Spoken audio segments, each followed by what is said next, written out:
ಇದೀಗ ರಾಜಕೀಯ ಅಖಾಡದಲ್ಲಿ number game ಆಟ ಆಗ್ತಿದೆ. ಜೊತೆಗೆ ನಂಬರ್ ಗೇಮ್ ಆಟ ಮಾತ್ರ ಅಲ್ಲ, ಕೆಲವೊಂದು ಟೀಮ್ಗಳ ಬದಲಾವಣೆ ಕೂಡ ಆಗ್ತಿದೆ. ಯಾಕಂದ್ರೆ ಕೆಲವೊಂದು ಟೀಮ್ ಅನ್ನ ಈ ಹಿಂದೆ ಕೂಡ ಆಪರೇಷನ್ಗೆ ನಿಯೋಜನೆ ಮಾಡಲಾಗಿತ್ತು. ಆದ್ರೆ ಆ ಟೀಮ್ ಯಾವುದೇ ರೀತಿಯಾದಂತ ಒಳ್ಳೆ ಫಲಿತಾಂಶವನ್ನು ಕೊಟ್ಟಿಲ್ಲ.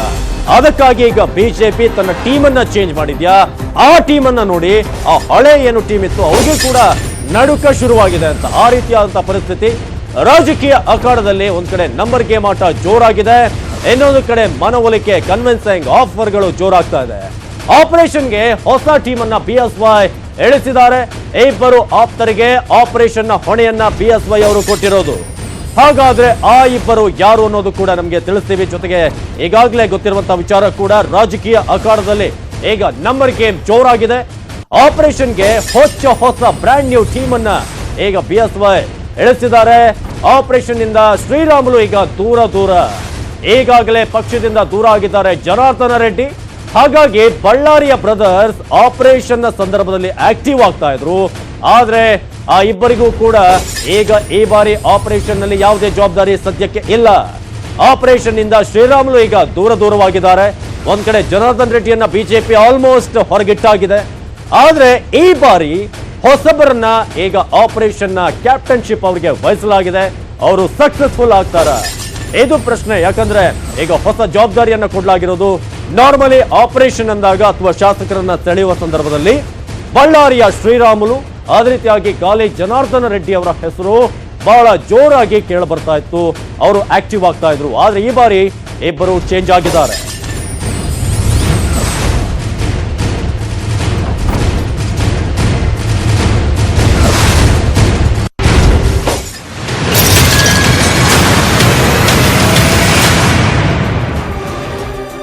ಆಪರೇಷನ್ ಕಿಂಗ್ ಕಾಂಗ್ಗೆ ಈಗ ಕ್ಷಣಗಣನೆ ಆರಂಭ ಆಗಿದೆ. ಜೊತೆಗೆ ಬಿಜೆಪಿಯ ಆ ಟೀಮ್ ಏನಿದೆ ಅದು ಕೂಡ ಚೇಂಜ್ ಆಗಿದೆ. ಈ ಹಿಂದೆ ಶ್ರೀರಾಮುಲು, ಅದೇ ರೀತಿಯಾಗಿ ಜನಾರ್ದನ್ ರೆಡ್ಡಿ ಅವರ ಹೆಸರು ಕೇಳಿ ಬರ್ತಾ ಇತ್ತು. ಆದ್ರೆ ಈ ಬಾರಿ ಅಶ್ವಥ್ ನಾರಾಯಣ ಜೊತೆಗೆ ಬಾಲಚಂದ್ರ ಜಾರಕಿಹೊಳಿ ಅವರಿಗೆ ಹೊಣೆಯನ್ನ ವಹಿಸಲಾಗಿದೆ. ಅತೃಪ್ತರನ್ನ ಮ್ಯಾನೇಜ್ ಮಾಡುವಂತ ವ್ಯವಹಾರ ಈ ಬಾರಿ ಅಶ್ವಥ್ ನಾರಾಯಣ ಮತ್ತು ಬಾಲಚಂದ್ರ ಜಾರಕಿಹೊಳಿ ಅವರಿಗೆ ವಹಿಸಲಾಗಿದೆ. ಅಶ್ವಥ್ ನಾರಾಯಣ ಹೆಗಲಿಗೆ ಮಹತ್ವದ ಜವಾಬ್ದಾರಿ ಇದು. ಇಬ್ಬರಿಗೂ ಕೂಡ ಆಪರೇಷನ್ ನ ಕ್ಯಾಪ್ಟನ್ಶಿಪ್ ಅನ್ನ ಈಗ ಬಿಜೆಪಿ ನೀಡಿರೋದು. ಆ ಮೂಲಕ ಈ ಹಳೆ ಟೀಮ್ ಏನಿತ್ತು ಅವರ ಪರ್ಫಾರ್ಮೆನ್ಸ್ ನಿಂದ ಇವರಿಗೆ ಸಮಾಧಾನ ಆಗ್ಲಿಲ್ವಾ, ಅಥವಾ ಈ ಹೊಸ ತಂಡದ ಮೇಲೆ ಅವರಿಗೆ ಭರವಸೆ ಇದೆಯಾ? ಆ ರೀತಿಯಾಗಿ ಈಗ ಅತೃಪ್ತರ ಶಾಸಕರ ಜೊತೆ ಇಬ್ಬರಿಂದಲೂ ಕೂಡ ನಿರಂತರ ಸಂಪರ್ಕ ಆಗ್ತಿರುವಂತಹ ವಿಚಾರ. ಅತೃಪ್ತರ ಜೊತೆ ಇರುವ ಬಾಲಚಂದ್ರ ಜಾರಕಿಹೊಳಿ ಈ ಬಾರಿ ಆಪರೇಷನ್ ಸಕ್ಸಸ್ಗೆ ಇಬ್ಬರಿಗೆ ಜವಾಬ್ದಾರಿಯನ್ನ ಹೊರಿಸಲಾಗಿದೆ. ಅದರಲ್ಲಿ ಎಷ್ಟರ ಮಟ್ಟಿಗೆ ಸಕ್ಸಸ್ಫುಲ್ ಆಗ್ತಾರೆ ಈ ಇಬ್ಬರು ನಾಯಕರು ಅನ್ನೋದು ಬಹಳ ಪ್ರಮುಖ ವಿಚಾರ. ಅಶ್ವಥ್ ನಾರಾಯಣ ಒಂದ್ ಕಡೆ ಬೆಂಗಳೂರಿನ ಪ್ರಮುಖವಾದಂತಹ ಒಬ್ಬ ನಾಯಕ, ಇನ್ನೊಂದು ಕಡೆ ಬಾಲಚಂದ್ರ ಜಾರಕಿಹೊಳಿ ಬೆಳಗಾವಿ ಭಾಗದಲ್ಲಿ ಬಹಳಷ್ಟು ಪ್ರಭಾವ ಇರುವಂತಹ ನಾಯಕರು. ಏನು ಜಾರಕಿಹೊಳಿ ಬ್ರದರ್ಸ್ ಏನಿದ್ದಾರೆ ಅವರ ಒಂದು ಕ್ಯಾಂಪ್ ನಲ್ಲಿ ಒಂದ್ ಕಡೆ ಬಿಜೆಪಿ, ಈ ಕಡೆ ಇನ್ನೊಂದಷ್ಟು ಇಬ್ಬರು ಸಹೋದರರು ಕಾಂಗ್ರೆಸ್ ನಲ್ಲಿ. ಈ ರೀತಿಯಾಗಿ ಇಬ್ಬರಿಗೂ ಕೂಡ ಜವಾಬ್ದಾರಿಯನ್ನ ವಹಿಸಲಾಗಿದೆ. ಆ ಮೂಲಕ ಈ ಇಬ್ಬರು ಕೂಡ ಈಗ ಯಶಸ್ವಿ ಆಗ್ತಾರಾ ಅನ್ನೋದು ಪ್ರಶ್ನೆ. ಅದೇ ರೀತಿಯಾಗಿ ಶ್ರೀರಾಮುಲು, ಜನಾರ್ದನ್ ರೆಡ್ಡಿ ಅವರು ಈ ಬಾರಿ ಆಪರೇಷನ್ ಇಂದ ದೂರ ಅವರಿಗೆ ಯಾವುದೇ ರೀತಿಯಾದಂತಹ ರೆಸ್ಪಾನ್ಸಿಬಿಲಿಟಿಯನ್ನ ಕೊಡಲಾಗಿಲ್ಲ. ಸದ್ಯಕ್ಕೆ ಈ ಇಬ್ಬರ ಮೇಲೆ ಜವಾಬ್ದಾರಿ ಇದೆ.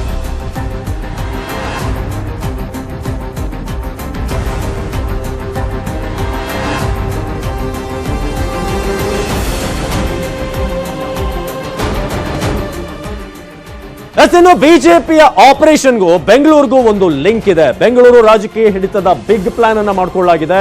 ಬೆಂಗಳೂರು ಪಾರುಪತ್ಯಕ್ಕೆ ಒಳಗೊಳಗೆ ಪ್ಲಾನ್ ಅನ್ನ ಮಾಡಲಾಗ್ತಿದೆ. ಬಿಜೆಪಿಯ ಆಪರೇಷನ್ಗೂ ರಾಜಧಾನಿ ಬೆಂಗಳೂರಿಗೂ ಒಂದು ಪ್ರಮುಖವಾದಂತ ಲಿಂಕ್ ಇರೋದು. ಬೆಂಗಳೂರಿನ ರಾಜಕೀಯ ಹಿಡಿತವನ್ನ ಬಿಜೆಪಿಗೆ ಅದು ಬರಬೇಕು ಅನ್ನೋದು ಬಿಜೆಪಿಯ ಪ್ಲಾನ್. ಬೆಂಗಳೂರು ಪಾರುಪತ್ಯವನ್ನ ಸಾಧಿಸಿದ್ರೆ ರಾಜ್ಯಾದ್ಯಂತ ನಮ್ಮ ಹೋಲ್ಡ್ ಅನ್ನ ಅದನ್ನ ಎಕ್ಸ್ಟೆಂಡ್ ಮಾಡಬಹುದು ಅನ್ನೋದು ಅವರ ಒಂದು ಲೆಕ್ಕಾಚಾರ. ಹಾಗಾಗಿ ಬಿಜೆಪಿಯ ಆಪರೇಷನ್ಗೂ ಬೆಂಗಳೂರಿಗೂ ಲಿಂಕ್ ಇದೆ. ಬೆಂಗಳೂರು ರಾಜಕೀಯ ಹಿಡಿತದ ಬಿಗ್ ಪ್ಲಾನ್ ಅನ್ನ ಮಾಡಿಕೊಳ್ಳಲಾಗಿದೆ.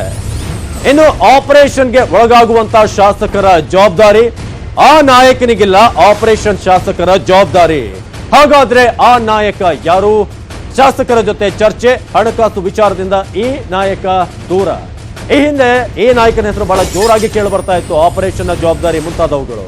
ಆದ್ರೆ ಆಪರೇಷನ್ಗೆ ಒಳಗಾಗಿರುವಂತಹ ಶಾಸಕರ ಜವಾಬ್ದಾರಿ ಇರಬಹುದು, ಅದೇ ರೀತಿಯಾಗಿ ಏನು ಕನ್ವಿನ್ಸ್ ಮಾಡುವಂತ ವಿಚಾರದಲ್ಲಿ ಅಶ್ವಥ್ ನಾರಾಯಣ ಅವರಿಗೆ ಈಗ ಜವಾಬ್ದಾರಿಯನ್ನ ಕೊಡಲಾಗಿದೆ ಆ ನಾಯಕನ ಬದಲು. ಹಾಗಾದ್ರೆ ಆ ನಾಯಕ ಯಾರು?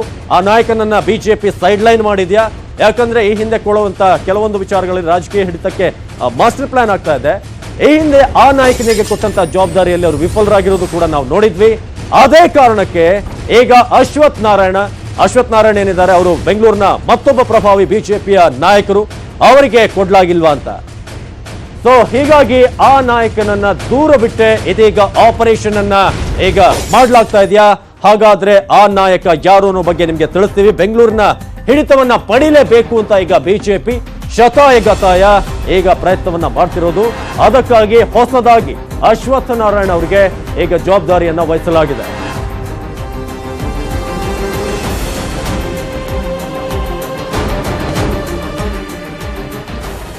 ಈ ಬಗ್ಗೆ ಹೆಚ್ಚಿನ ಮಾಹಿತಿಯನ್ನು ನೀಡ್ತಾರೆ ನಮ್ಮ ಪ್ರತಿನಿಧಿ ಚಿದಾನಂದ್ ಪಟೇಲ್. ಬೆಂಗಳೂರಿನ ರಾಜಕೀಯದ ಹಿಡಿತ ಬಿಜೆಪಿಗೆ ಇರ್ಬೋದು, ಕಾಂಗ್ರೆಸ್ ಎನಿ ಪಾರ್ಟಿಗೆ ಬಹಳ ಇಂಪಾರ್ಟೆಂಟ್. ಆ ನಿಟ್ಟಿನಲ್ಲಿ ಈಗ ಬಿಜೆಪಿಯ ಹೊಸ ಪ್ಲಾನ್ ಏನ್ ನಡೀತಾ ಇದೆ?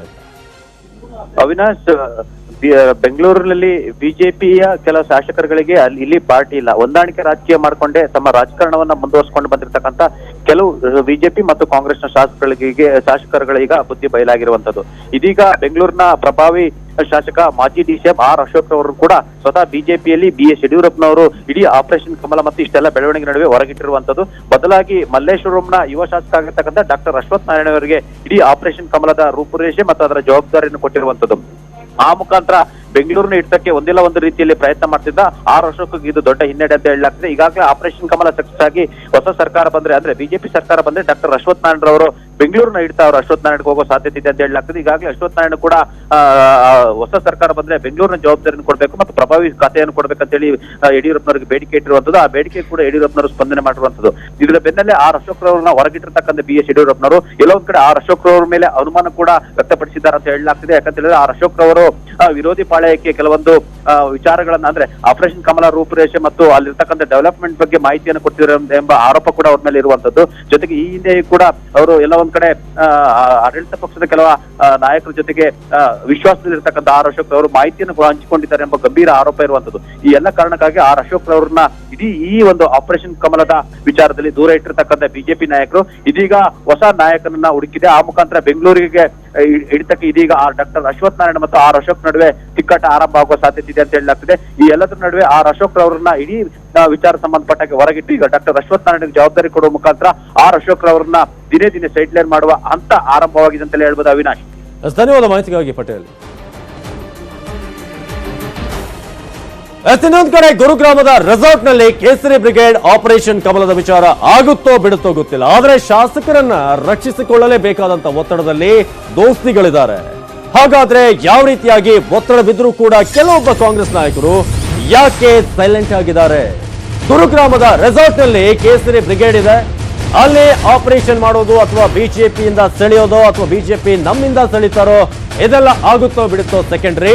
ಆದ್ರೆ ಶಾಸಕರನ್ನ ರಕ್ಷಣೆ ಮಾಡ್ಕೊಳ್ಳೋದು, ಸೇಫ್ ಗಾರ್ಡ್ ಮಾಡ್ಕೊಳ್ಳೋದು ಬಹಳ ಇಂಪಾರ್ಟೆಂಟ್ ಆಗಿದೆ ಈಗ ದೋಸ್ತಿಗಳಿಗೆ. ಹಾಗಾಗಿ ಈಗ ಕೆಲವೊಬ್ಬ ನಾಯಕರು ಬಹಳ ಸೈಲೆಂಟ್ ಆಗಿದ್ದಾರೆ, ಸುಮ್ಮನಾಗಿದ್ದಾರೆ. ಒತ್ತಡ ಬಹಳಷ್ಟಿದ್ರು ಕೂಡ ಸುಮ್ಮನಿದ್ದಾರೆ ಕಾಂಗ್ರೆಸ್ನ ನಾಯಕರು. ಸಚಿವರಿಗೆ ಶಾಸಕರ ಜವಾಬ್ದಾರಿಯನ್ನ ಕೊಟ್ಟ ನಾಯಕರು ಡಿ.ಸಿ.ಎಂ ಪರಮೇಶ್ವರ್ ನೋಡಿಕೊಳ್ತಾರೆ ಅಂತ ಸಿದ್ದರಾಮಯ್ಯನವರು ಹೇಳಿಕೆಯನ್ನ ಕೊಡ್ತಾರೆ. ಹಾಗಾದ್ರೆ ಈ ಕಾಂಗ್ರೆಸ್ನ ಈ ಟಾಪ್ ಲೀಡರ್ಗಳಿದಾರಲ್ಲ, ಅವರ ಒಂದು ಅಪ್ರೋಚ್ ಯಾವ ರೀತಿಯಾಗಿದೆ ಅನ್ನೋದು ಬಹಳ ಇಂಪಾರ್ಟೆಂಟ್. ಈಗ ಶಾಸಕರ ರಕ್ಷಣೆ ವಿಚಾರದಲ್ಲಿ ಈಗ ಕೈಪಡೆ ರಿಲ್ಯಾಕ್ಸ್ ಮಾಡ್ಕೊಂಡಿದ್ಯಾ ಅಥವಾ ಆಪರೇಷನ್ ತಡೆಗೆ ಸಂಘಟಿತ ಪ್ರಯತ್ನವನ್ನ ಮಾಡ್ತಾನೆ ಇಲ್ವಾ?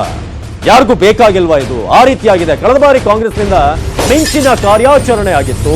ಆದ್ರೆ ಈ ಬಾರಿ ನಿನ್ನೆ ಕೆಲ ಮೀಟಿಂಗ್ ಮಾಡಿರುವಂತಹ ಕಾಂಗ್ರೆಸ್ನ ನಾಯಕರು ಅಲ್ಲೊಂದಷ್ಟು ಚರ್ಚೆಗಳಾಗಿದ್ದಾವೆ.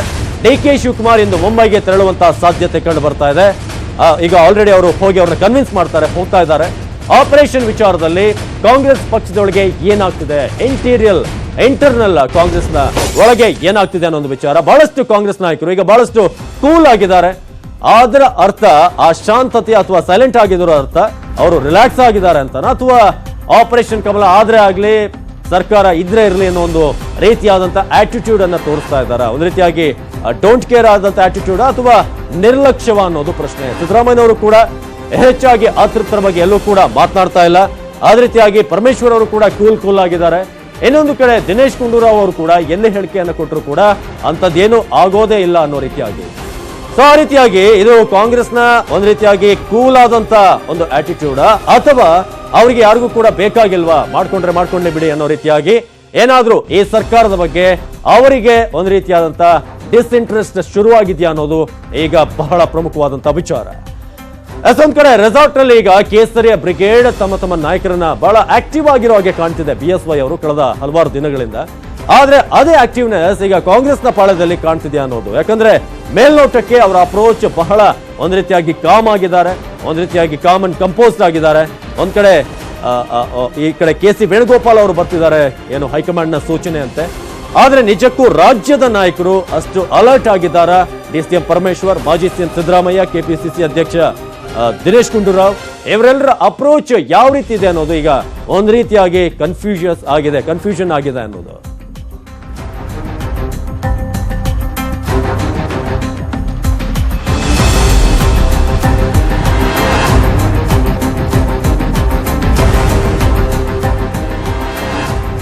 ಸದ್ಯಕ್ಕೆ ಆಪರೇಷನ್ ಬಿಸಿ ರಾಜ್ಯ ರಾಜಕಾರಣದಲ್ಲಿ ಆವರಿಸಿಕೊಂಡಿದೆ ಅಂತ ಹೇಳ್ಬೋದು. ಒಂದ್ ಕಡೆ ಗುರುಗಾಂವ್ನ ITC ಗ್ರ್ಯಾಂಡ್ ನಲ್ಲಿ ಕೇಸರಿಯ ಬ್ರಿಗೇಡ್ ಇದೆ. ಇನ್ನೊಂದಷ್ಟು ಜನ ಕಾಂಗ್ರೆಸ್ನ ಅತೃಪ್ತ ಶಾಸಕರು ರಿನೆಸಾನ್ಸ್ ಮುಂಬೈನಲ್ಲಿದ್ದಾರೆ.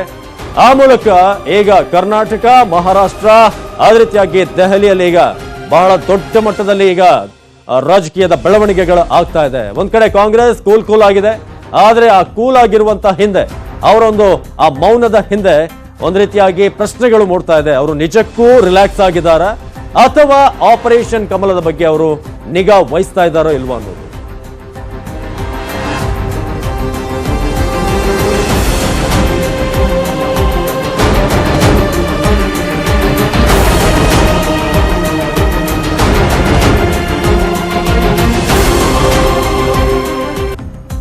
ಇದೀಗ ಒಂದ್ ಕಡೆ ಗುರ್ಗಾಂವ್ನಲ್ಲಿ ಬಹಳಷ್ಟು ಲೆಕ್ಕಾಚಾರಗಳಾಗ್ತಿದೆ. ಕೇಸರಿಯ ಬ್ರಿಗೇಡ್ ಇದೆ. ಇನ್ನೊಂದು ಕಡೆ ಕಾಂಗ್ರೆಸ್ ಪಕ್ಷದ ಅಪ್ರೋಚ್ ಬಗ್ಗೆ ನಾವು ಮಾತಾಡ್ತಾ ಇದ್ವಿ. ಅವರು ನಿಜಕ್ಕೂ ರಿಲ್ಯಾಕ್ಸ್ ಆಗಿದ್ದಾರಾ, ಅಥವಾ ಅವರಿಗೆ ಟೆನ್ಷನ್ ಕಾಡ್ತಾ ಇದೆ? ಇನ್ನೊಂದು ಪಾಸಿಬಿಲಿಟಿ, ಅವರಿಗೆ ಆಸಕ್ತಿ ಇಲ್ಲ, ಆದ್ರೆ ಆಗ್ಲಿ ಆಪರೇಷನ್ ಅನ್ನೋ ರೀತಿಯಾಗಿ. ಧರಣೀಶ್ ಹೆಚ್ಚಿನ ಮಾಹಿತಿಯನ್ನು ಕೊಡ್ತಾರೆ ನೇರ ಸಂಪರ್ಕದಲ್ಲಿ. ಧರಣೀಶ್, ಈಗ ಒಂದು ಎಕ್ಸಾಮ್ ಆಗ್ಬೇಕಾದ್ರೆ ಪರೀಕ್ಷೆಯಲ್ಲಿ ಬಹಳ ಕಾಮ್ ಆಗಿರೋರು ಅಂತಂದ್ರೆ ಬಹಳ ಓದಂತವ್ರು ಎಲ್ಲಾ ಸಿಲೆಬಸ್ ಅನ್ನ, ಇನ್ನೊಂದ್ ಕಡೆ ಬಹಳ ಸೈಲೆಂಟ್ ಆಗಿ ಆರಾಮಾಗಿರೋರು ಏನು ಓದಿಲ್ಲಪ್ಪ ದೇವ್ರ ಕೈಲಿದೆ ಅಂತ. ಸೊ ಕಾಂಗ್ರೆಸ್ನ ಅಪ್ರೋಚ್ ಯಾವ ರೀತಿಯಾಗಿದೆ ಈ ವಿಚಾರದಲ್ಲಿ ಅಂತ, ಈಗ ಆಪರೇಷನ್ ವಿಚಾರದಲ್ಲಿ?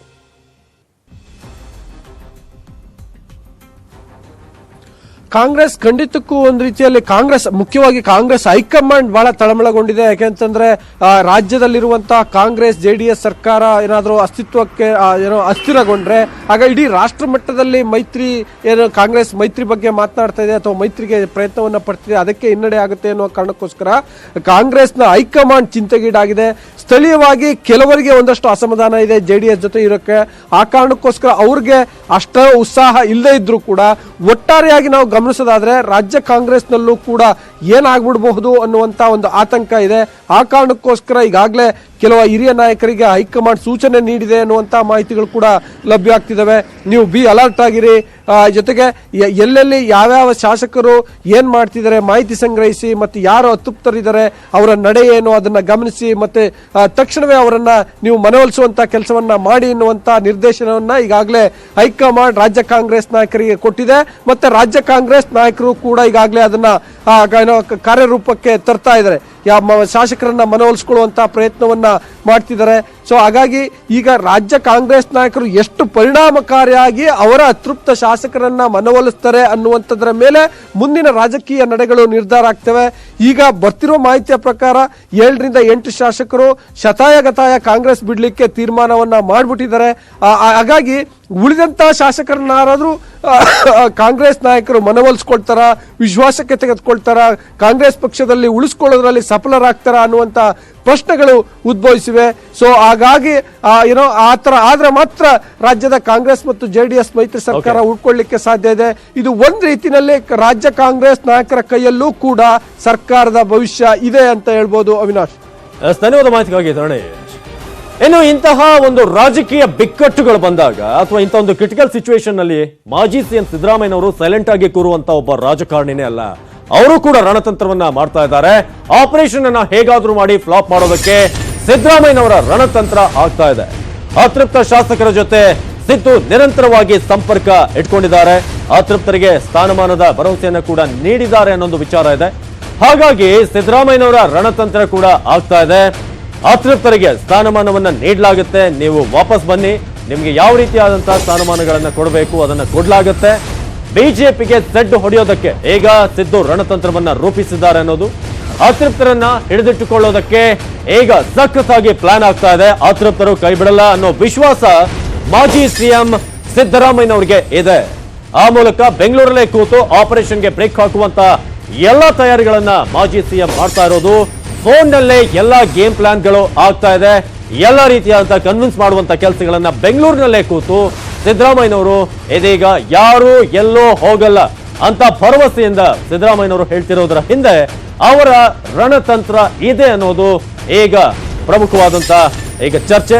ಅದೇ ರೀತಿಯಾಗಿ ಈಗ ಬೆಂಗಳೂರಿನಲ್ಲೇ ಕೂತು ಎಲ್ಲಾ ರೀತಿಯಾಗಿ ಆಪರೇಷನ್ಗೆ ಯಾವ ರೀತಿಯಾಗಿ ಬ್ರೇಕ್ ಹಾಕಬೇಕು, ಯಾವ ರೀತಿಯಾಗಿ ಶಾಸಕರನ್ನ ಆ ಕಡೆ ಬಿಜೆಪಿ ಕಡೆ ಹೋಗದಂತೆ ತಡಿಬೇಕು ಅಂತ ಸಿದ್ದರಾಮಯ್ಯನವರು ಪ್ಲಾನ್ ಮಾಡ್ತಿರೋದು ಬಹಳ ಸ್ಪಷ್ಟ. ನನಗೆ ಗೊತ್ತಿರೋ ಮಟ್ಟಿಗೆ ಯಾರೂ ಕೂಡ ನಮ್ಮವರು ಬಿಜೆಪಿಗೆ ಹೋಗಲ್ಲ, ಸರ್ಕಾರ ಬೀಳಲ್ಲ. ಯಾವ ಕಾರಣಕ್ಕೂ ಕೂಡ ಸರ್ಕಾರ ಬೀಳ್ತದೆ ಬೀಳ್ತದೆ ಬೀಳ್ತದೆ ಅಂತ 6 ತಿಂಗಳಿಂದ ಹೇಳ್ತಾ ಇದ್ದಾರೆ. ಅವ್ರಿಗೆ ಭ್ರಮೆ, ಈ ಸರ್ಕಾರ ಸುಭದ್ರವಾಗಿಲ್ಲ, ಬಿಜೆಪಿ ಬಂದ್ಬಿಡ್ತಾರೆ ಅಂತೇಳಿ ಪ್ರಯತ್ನ ಮಾಡ್ತಾ ಇದ್ದಾರೆ. ಜನರಿಗೆ ಇವೆಲ್ಲ ಇವರ ನಡವಳಿಕೆಗಳು ಅರ್ಥ ಆಗ್ತವೆ. ಇದು ಸಿದ್ದರಾಮಯ್ಯನವರ ರಿಯಾಕ್ಷನ್. ವಿಲನ್ ಸಿನಿಮಾ ನೋಡಿರ್ಬೋದು ನೀವು, ಅದ್ರಲ್ಲಿ ಹೇಳಿದಾಗೆ ಭ್ರಮೆ ಅನ್ನೋ ರೀತಿಯಾಗಿ ಅವ್ರು ಹೇಳ್ತಾ ಇದ್ರು. ಹಾಗಾದ್ರೆ ನಿಜಕ್ಕೂ ಅಷ್ಟು ಕಾನ್ಫಿಡೆಂಟ್ ಆಗಿದ್ದಾರೆ? ಈ ಬಗ್ಗೆ ಇನ್ನಷ್ಟು ಅಪ್ಡೇಟ್ಸ್ ಗಳಿದೆ ಮುಂದಿನ ಸುದ್ದಿ ಸಂಚಿಕೆಯಲ್ಲಿ. ಇದೇ ವಿಚಾರವಾಗಿ ಇನ್ನಷ್ಟು ಬೇರೆ ಬೇರೆ ಡೀಟೇಲ್ಸ್ ಅನ್ನು ಕೊಡ್ತಾ ಹೋಗ್ತೀವಿ. ನೋಡ್ತಾ ಇರಿ News 18 ಕನ್ನಡ. ಜಾಲ ನಮ್ಮದು, ಬಲ ನಿಮ್ಮದು.